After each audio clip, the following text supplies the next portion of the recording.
info adik-adik, kita bakal melihat di mana drafting phase di map Dangerous Grass. Apakah ada sesuatu yang berbeda dari Navi atau RRQ yang kali ini benar-benar memberikan sesuatu yang menarik di match kedua hari pertama pembuka. Ya, harusnya seru match up jungle-nya sih. Kalau ngelihat Underu kayak nggak bisa move on dengan Hayanya yang berani pakai Sky Piercer. Iya, kayak Sky Pierce ya. Iya, itu mungkin sekarang udah ketinggalan ya metanya ya. Kalau ngomongin Iya, soal- jujur untuk spesifik ke Hayabusanya mungkin bisa sulit. tapi kayak susah banget untuk Terus sekarang. kondisinya banyak banget. Kondisinya banyak banget karena kan balik lagi match up-nya ada Suyol, Yomort yang early-nya kayak lebih superior. Yang bikin lebih berat lagi adalah ketika fighternya berubah shifting menjadi fight di gold lane. Ya, Iya, bisa. Fighter gold lane, jadi Emblem-emblemnya. Hayabusa itu jadi berat untuk ngelakuin gengking early. Bener, jatuhnya jadi farming doang mendingan sekalian disansin kan. Benar. Dan kita tahu Tangguh. sendiri kan Hayabusa dengan pedangnya kalau mukulin kudanya Liomort juga jatuhnya cuma mukulin besi kudanya doang. Bener, di Shadow Kill Leomorti gak kenapa-kenapa. Gak kenapa-napa. Nah, kuda besi doang yang mukulinnya. Suara BM. Oke, Marcel berani sekali untuk ngambil di awal. Oh, tapi harusnya cocok emang sama Afro. Ya, Karena Afro udah menunjukkan season lalu dia bermain Khalid itu luar biasa. Dan sebagai rookie, inget ya season lalu dia rookie loh. Dia bisa ngimbangin Andoryu Ukir. Iya, yang memang udah punya pengalaman ya. sampai Iya. ke MSC loh Andorio. Bisa. Makanya. Bisa. Dan untuk Super Ken ada history juga di runner up. Superdan. Superdan. MDLPH. Wait. Superdan. Superdan. Nah, dari Omega Nose 3-4 juara di MDLPH juga, runner up di MDLPH dan sekarang dia harus buktiin langsung ke MPL. Berarti regenerasinya ya di sana masih memang MDL, Iya. tapi kesini langsung naik MPL. Ya, karena kan mungkin proyeksinya banyak yang dulu bilang kan, Pape, bawa Verts dong Pape, karena Verts itu juga kan RRQ Kaito. Ya. Tapi ya sekali lagi, ya kita tahu sendiri dengan bagaimana pengalamannya Dan yang aku dengar dia lebih ke leadernya, Oke. dia In-game akan leader. mimpin. Iya. Vokal Mungkin ya? Dia bakal jadi in-game leadernya nanti di dalam comms-nya mereka. Bisa. Tapi kalau ngelihat yang ini bisa dibilang rookie berarti ya, di PH pun rookie kan. Iya. Ya gue gak kaget sih ketika pernah ada namanya Kin datang dan menggemparkan semuanya. Dan EXP juga. EXP juga, jadi gue Superdan ini gue udah gak kaget kalau tiba-tiba dia perform Tampil. banget. Iya, itu Ya. dia. Tapi yang cukup menarik adalah kalau kita melihat Liomort dan Harit ini 3 pick dari Navi. Bener-bener kuat banget. Tapi langsung dijawab dengan adanya Cetian. Wow. Dengan tujuan dia pengen menangin rotasi early game-nya. Karena kali Cetian ini juga jujur untuk urusan clear wave, dia superior banget. Untuk urusan poke damage dia juga kuat. Tambah lagi bukan hanya itu, rotasi yang dilakukan oleh Khalid dan juga nantinya sama siapapun itu, ini akan sangat dibantu sama Setian. Ya. Posisinya di mana atau ada ganking kah? Ditambah lagi ngomongin ke arah Marcel yang dia juga punya power of detection di arah ambush. Jadi nggak terlalu kalah gitu Lim. Iya.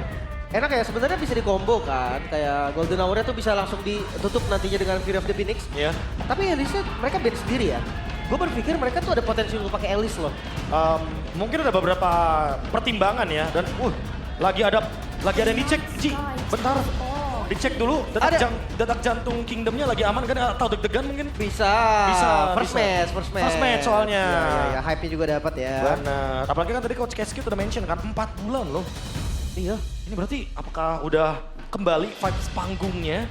Karena kan lumayan panjang kita kemarin liburnya kan. Tapi jatuhnya ya lomba aja gak sih, Be? Siapa yang lebih cepat adaptasi jatuhnya kan? Harusnya siapa yang lebih cepat dapetin formulanya Ya. untuk bisa bertahan di regular season dulu baru menuju ke babak playoff. Tapi ada Harley. Dan Esme. Esmeralda juga ditutup. Menandakan kalau misalkan Uranusnya nggak bakal terganggu ya. Nggak mau ya kan diganggu, nggak mau di slow motion. Karena possibility-nya ini udah bisa di arah jungle untuk Uranus tersebut. Wah, tapi tidak melupakan juga bagaimana Super Toy yang selalu muncul dengan Hero Marksman dan sekarang kembali lagi muncul dengan Obsidia. Pas banget lagi. Pas banget lagi emang momentumnya karena kita tahu sendiri Marksman sekarang lagi jadi pilihan banget. Tapi ingat, lawannya juga CV. CV, baru main lawan. Ketika di Bigetron, season 12 dia gendong banget dengan Bruno-nya. Loh, dari Dinami juga udah gendong banget ya. Signature kan soalnya. Iya, dia pegangan juga memang.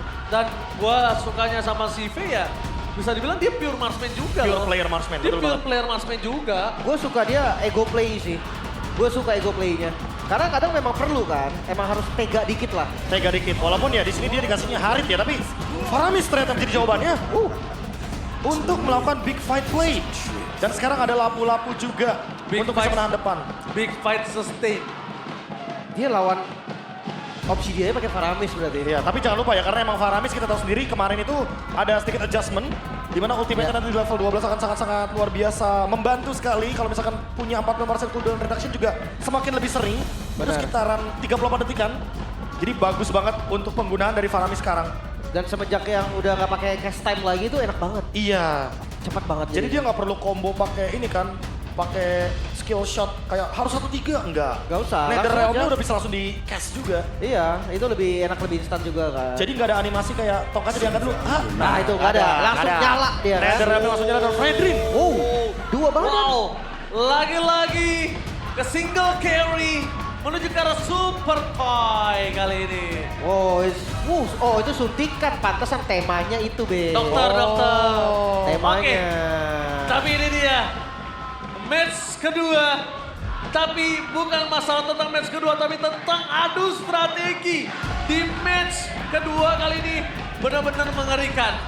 Dan ingat, mereka harus mengambil poin dari awal agar mereka tidak terpuruk ketika di akhir dari regular season. Mampukah Navi dengan mastermind baru mereka berhasil mendapatkan poin atau RRQ yang akan kembali ke masa kejayaan mereka? Soebial Arena, mana tepuk tangannya? Let's go to the late after. Oke. Mungkin gua bisa langsung definisikan di sini kaliannya akan damage, Be. Kemungkinan besar ya. Seperti yang tadi udah ada kan. Seperti yang tadi udah kita lihat juga. Ketika ada dua badan, sangat-sangat oke untuk kalinya build ke arah damage. Hybrid gak sih? Ya hybrid ya. Jadi Fury Hammer-nya benar-benar dijadiin ke arah Heptasis. Habis itu nanti mungkin dia bakal build ke arah dari si Halberd. Tapi ya seperti biasa, early game yang agresif karena Khalid Chettian. Ini dua hero yang dari awal poke damage-nya, clear wave-nya. Ini benar-benar superior banget dan lagi Vimral-Vimralnya. Oke, tapi jangan pernah lupakan, Lim telah berstatement ya. Coach itu nggak bisa bikin menang, Lim. Bisa membantu untuk Bantu menang bisa. Bikin menang dia yang main emang. Iya, itu dia. Jadi itu agak cukup berat dan emblemnya silakan Profesor Bye Bayu. Kalau dari emblem kita bisa melihat ya, tetap dari idoknya, emblem tank dulu untuk status yang lebih stabil. Tapi yang paling terpenting emang ada trillnya, jadi damage-nya dari awal juga udah berasa harusnya. Ya. Afro hampir aja terkena first blood di depan sana. Ingat damage-nya harus dikalkulasi ya, Lim. Ini Cetian lah.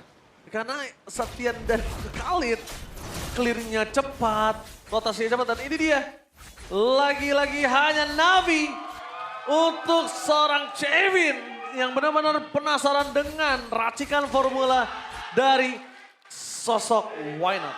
Ya, karena memang belum kelihatan ya formula yang akan mereka jadiin kan di game kali ini. Tapi so far gue ngeliat metanya nggak jauh ya. Dari match pertama, match kedua. Mungkin kayak surprise ada Harit aja masih keluar. Leomord masih tetap, Khalid masih jadi primadona juga. Dan Marcel nih.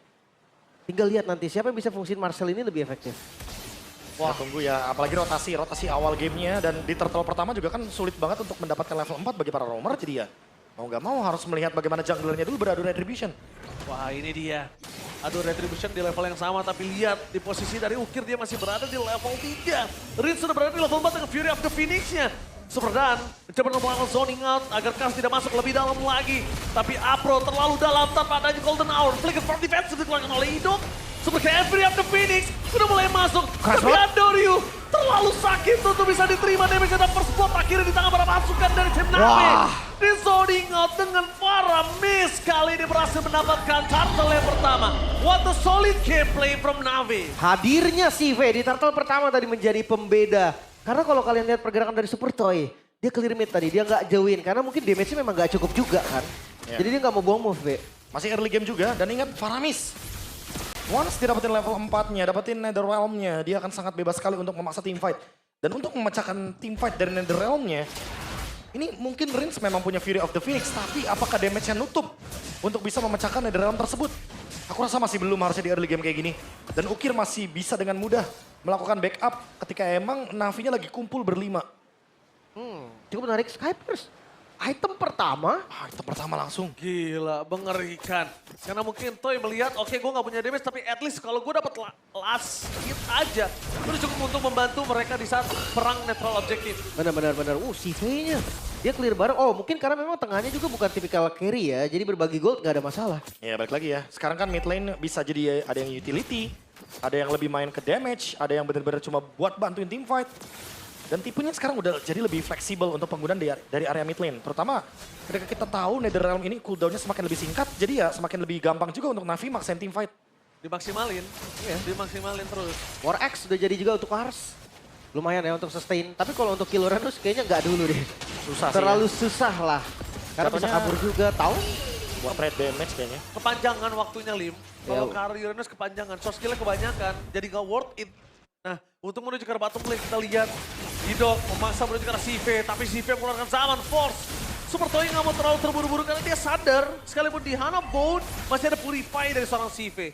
Dia tetap akan bisa loncat kiri, ke kanan, depan, ke belakang. Jadi langsung beli Book of Sage ya. Demi bisa berdansa dengan Chrono Dash. Karena cooldownnya kalau nggak pakai Book of Sage masih ada sekitar 0,1 detik. Jadi nggak bisa di spam terus-terusan. Ya. Dan emang harus cari 35% dulu sih untuk di early game seperti ini. Agar Chrono Dash-nya bisa dimaksimalkan. Tapi untuk tim fight turtle selanjutnya nih. 4 lawan 4 kah? Atau 5 lawan 4 kah? Karena Toy udah jalan duluan kayaknya. Jadi ya setup nggak mungkin dilepas karena RRQ mereka mau jungle tank juga. Harusnya dapat. Ya. Kalau mereka nggak mau rugi. Kalau mereka kehilangan lagi, mereka rugi bandar. Langsung. Dan bisa dibalikin kembali ke ada di depan sana Kars. Tidak ada finish menuju ke arah seorang Red. Tapi lihat di depan sana Farah bisa gagal dan Golden Hour. Mencoba untuk menyelamatkan para pasukan dari tim RRQ bahkan. Dan di sana para pasukan dari tim Navi mereka ada tim fight yang lagi-lagi diunggulkan tanpa adanya Super Toy. Benar-benar dikasih farming terlebih dahulu. Sive selalu join Super Toy. 2 kali tim fight mereka gagal untuk mendapatkan turtle. Jadi para pasukan dari tim RRQ dengan tank junglernya. Jujur early game sorry to say mereka tidak terlalu maksimal. Ya cukup terbilang gagal bahkan. Dan Sky Pierce di item pertamanya ini loh. Jadi tanda tanya lagi. Karena dia nggak bisa dapetin point kill juga. Mungkin untuk damage-nya sangat-sangat kurang kan. Ya. Jadi sayang. Berbeda sama Granger ya, conditionalnya. Karena kalau Granger kan dari awal emang udah spike duluan, mid game adalah tempat bermainnya, tapi untuk Obsidia dia sangat butuh waktu. Dan untuk kedua romer kita, Afro atau bahkan Idok, sama-sama bikin Thunderbelt. Ini mencoba untuk scaling. Tapi mungkin sekali lagi ya kalau kita ngomongin Afro dengan adanya Marcel, jadi tinggal maksimalin klemernya aja. Dia tinggal maksimalin kameranya untuk bisa mengaktifkan Thunderbelt tersebut. Tinggal jalan, ditabung Thunderbeltnya. Late game, dia bakal punya tabungan yang sangat banyak dari Thunderbelt. Tapi ini bakal jadi battle scaling juga, Be. Kali itu juga sama kan? Sama. Dia bakal sama-sama keras banget nanti di akhir. Apalagi kalau build dari idoknya kita belum tahu juga bisa jadi ke damage nantinya. Windtalker ternyata bukan Trinity. Oke. Dia pakai critical dari Toy. Wah, kita Kebuang lihat. sih kudanya. Yes, tapi posisi saat ini satu purple buff dari Andoryu yang tercolong itu lumayan berimpact loh. Lihat di Castle Idok. Masih ada satu buah Regis drop tapi sahabatnya. Para pasukan dari tim RRQ. Mereka nggak siap untuk melakukan cover terhadap sosok seorang Idok. Dan itu dia Golden Hour. Dibuka untuk mendapatkan satu batu red. Profesor KB telah berbicara di streamingnya. Golden Hour bukan hanya tentang untuk agresif, defensif, tapi juga bisa buat objektif. Iya, bukan semata-mata untuk combo juga kan, Be. Kayak Iya. nggak ada projectile nggak masalah. Benar banget. Bukan cuma sekedar kayak combo dengan hero-hero seperti Granger, bukan seperti itu. Tapi bisa nutup hero belakangnya juga. Yang mau backup, contohnya tadi. Kalaupun tadi Navi ternyata targetnya ke Toy itu juga bisa sebenarnya. Yes, tapi yang berat adalah posisi dari RRQ yang mereka cukup mengandalkan damage yang diberikan oleh Toy. Kita ngomongin Rins. Rins emang punya damage, tapi dia bukan tipikal burst seperti Parsha. Iya, dia nggak sebesar itu lah. Nggak sebesar itu. Nggak sebulat itu. Dan Turtle yang terakhir. Bro, cooldown terhadap Golden Hour harusnya masih panjang. Apakah Perfect Turtle di tangan para pasukan dari tim Navi? Standby di depan sana, Kars telah membuka dengan Brave Fighter, Regis setelah menutup dan Super K. Berhasil men-steal Perfect Turtle dari tim Navi. Pressor pun tidak peduli. Team fight kembali terjadi di depan sana, langsung ada satu Kars. Menjaga damage yang diberikan dan bahkan Golden Hour. Menutup jalan dari sosok seorang Super K damage yang cukup. Tapi dibalik itu semua, Super Toy belum memecahkan Sky Piercer-nya. Wow, cukup disayangkan tadi Andoryu. Dia flicker dan ditarik langsung ke belakang. Viro Phoenix. Oh, oke, Super Ken masih mau lebih dengan darah sekarang mau bahkan CV terlalu memaksakan. Dia melupakan dan Super Toy. Flicker yang berhasil membuat dirinya mendapatkan satu poin kill walaupun harus tercegat, tapi dengan adanya Kars membalikan kembali. Looking for super kill dengan damage yang diberikan oleh Kars. Dan Andoryu cukup untuk menutup 2 combo mereka. 1 poin kill untuk 1 stack Skyfisher yang akhirnya tumbang juga. 7. Rugi sih tadi karena flickernya kebuang juga, Be. Ya mau nggak mau ya, reset dari stack Skypierce juga menurun otomatis. Dia harus nabung lagi untuk Super Toy. Dengan adanya Skypierce yang dia pilih sebagai first item. Tapi Cars, dia Queen Swing sih. Dia bakal punya sustain lagi, durability lagi untuk teamfight besarnya. Tapi Shive, cukup terkejut aku melihat beberapa turtle dia aktif banget. Aktif. Dia hadir tapi di teamfight area mid lane harus jaga posisi, hati-hati nih. Dia lupa B, ada glowing one. Ada glowing one. Dia lupa Lim, lihat absorb damage-nya nggak ada tadi. Mungkin ya sebenarnya terbiasa dengan Faramis ya.